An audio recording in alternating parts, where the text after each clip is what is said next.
ఇక విహారి లక్ష్మి దగ్గరికి వెళ్ళి బిడ్డను ముద్దాడి బాబు మెడలో గొలుసు వేస్తాడు.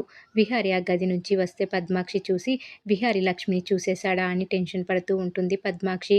ఇక విహారిని ఆపి ఆవిడను చూసావా అని అంటే లేదు అని విహారి అంటాడు. ఇక విహారిని శాస్త్ర వాళ్ళ దగ్గరికి పంపించేసి లక్ష్మి బిడ్డని శాస్త్ర దగ్గరికి తెచ్చానన్న విషయం వీళ్ళకి తెలియదు. భవిష్యత్తులో తెలిసిన విహారి డిఎన్ఏ ఆ పాపతో మ్యాచ్ అవుతుంది కాబట్టి ఏ ప్రమాదం ఉండదు.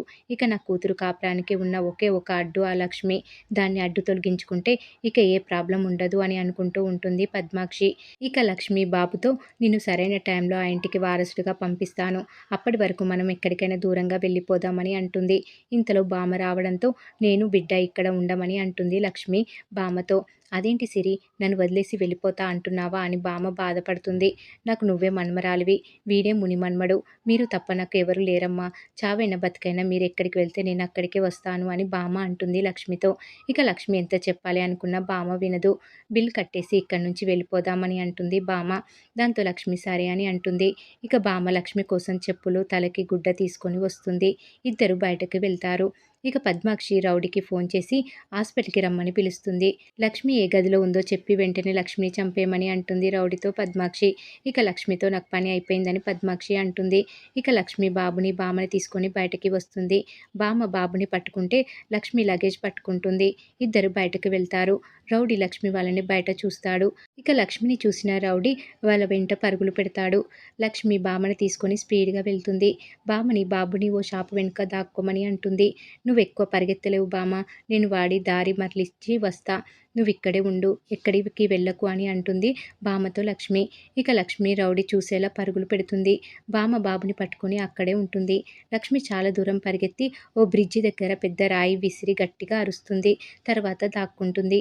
లక్ష్మి నీటిలో మునిగి చనిపోయిందని రౌడీ అనుకుంటాడు. వెంటనే పద్మాక్షికి కాల్ చేసి లక్ష్మి చనిపోయిందని అంటాడు. ఇక పద్మాక్షి ఆ విషయం తెలుసుకొని చాలా హ్యాపీగా ఫీల్ అయిపోతుంది. ఇక లక్ష్మి తర్వాత బయటకి వచ్చి బామ్మని బాబుని తీసుకొని అక్కడి నుంచి వెళ్ళిపోతుంది. ఇక మరోవైపు సహస్ర పాపని ఎత్తుకోమని విహారికి ఇస్తుంది. విహారి యమునని తీసుకోమని అంటాడు. బావా, నేను నీకే ఇస్తున్నా, అత్తయ్యకైతే నేనే చెప్పేదాన్ని కదా అని అంటుంది సహస్ర. అందరు తీసుకోమని అంటే విహారి పాపని ఎత్తుకుంటాడు. ఇక సహస్రకు కూడా డిశ్చార్జ్ చేసేస్తారు. ఇంటికి వెళ్ళగానే పద్మాక్షి సహస్ర పాప విహార్లకు హారతి ఇస్తుంది. ఇదంతా నాకు ఇష్టం లేదు అత్తయ్య అని విహారి వెళ్ళిపోతాడు. తర్వాత సహస్రకు పద్మాక్షి హారతి ఇస్తుంది. సహస్ర పాపని చూసి లక్ష్మిని గుర్తు చేసుకొని ఇద్దరికి ఒకేలా ఒకే చోట పుట్టుమచ్చ ఉండడం గుర్తు చేసుకుంటుంది. పద్మాక్షి రాగానే అమ్మ, ఈ పాప ఎవరి పాప అని అడుగుతుంది సహస్ర. అవన్నీ నీకెందుకు అని పద్మాక్షి అంటుంది.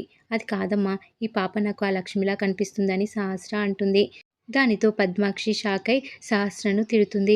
అది కాదమ్మా, లక్ష్మికి ఉన్నట్లే పాప చెంప మీద పుట్టుమచ్చ ఉందని సహస్ర అంటుంది.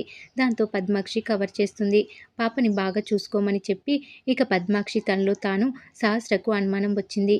ఇప్పుడు తనకి నిజం తెలిస్తే లక్ష్మిని అసహించుకున్నట్టే ఆ బిడ్డని అసహించుకుంటుంది.